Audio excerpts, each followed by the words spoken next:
Indigenous people. I'm doing it on. Oh.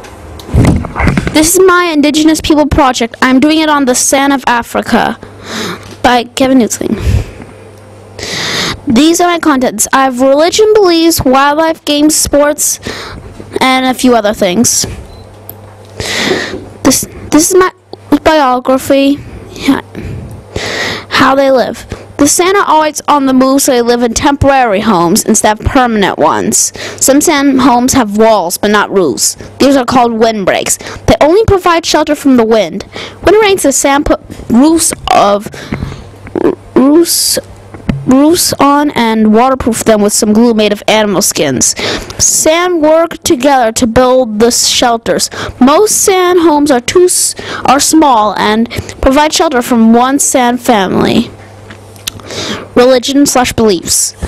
The Sand believe in a spirit called the Great God, who watches over all living creatures. He's invisible, but people can feel his presence at night. The Sand also believe in animal spirits. The Sand believes that elands, a kind of antelope, are special messengers from the spirit world. The Sand perform healing ceremonies to help sick people. During these, Sand dance to receive healing powers from the spirit world. The Sand believe that the eland dance brings healing to feet, and the giraffe dance brings healing to head. One of the Sand gods is called Mantis. He's said to take the form of a praying mantis, and is a messenger from the spirit world. Of course, he takes the form of a praying mantis. His name's Mantis. Art. The early Sand were skilled craftspeople. They can make tools out of animal bones, wood, and metal. They use carvings and beads to decorate the tools. The Sand also make musical instruments such as a lamophone or finger piano. To make rattles, the Sand fill dry butterfly cocoons with pieces of ostrich eggshell. To make an instrument that looks like a bell, they use leather and stone. The Sand also make many kinds of drums by simply stretching animal hides over frames. To make flutes, both single and double, the Sand use reeds. To make smaller instruments that are like violins, they use the shells of smaller tortoises. Food.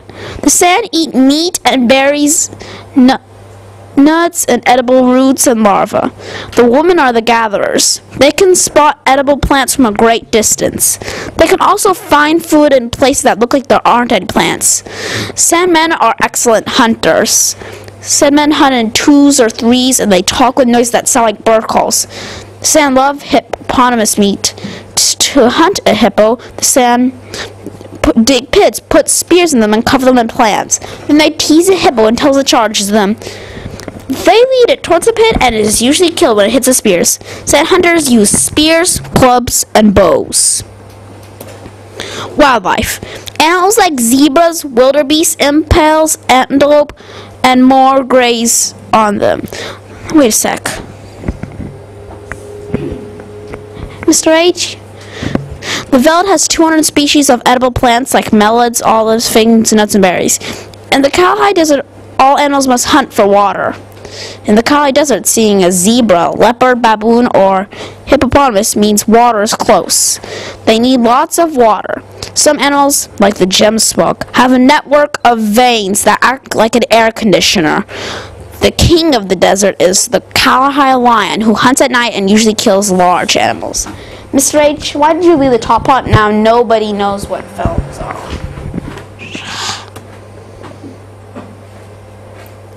Language. Originally, the Sand did not have a written language.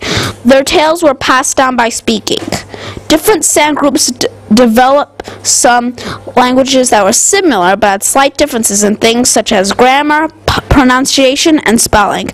Most Sand languages have never been taught in any school. In fact, most modern Sand children grow up without ever hearing, speaking, and seeing their own language.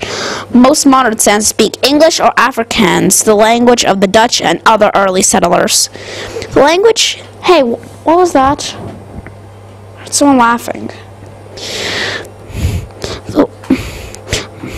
The languages of the Sand and Khoi together are called Khoisan languages. They are hard for outsiders to learn. These languages have more sounds than almost all other languages, including clicking and popping sounds. There are no letters in the alphabet that match the Khoisan clicks and pops. The clicks and pops are different to people that speak other languages. Oops. Thanks for watching.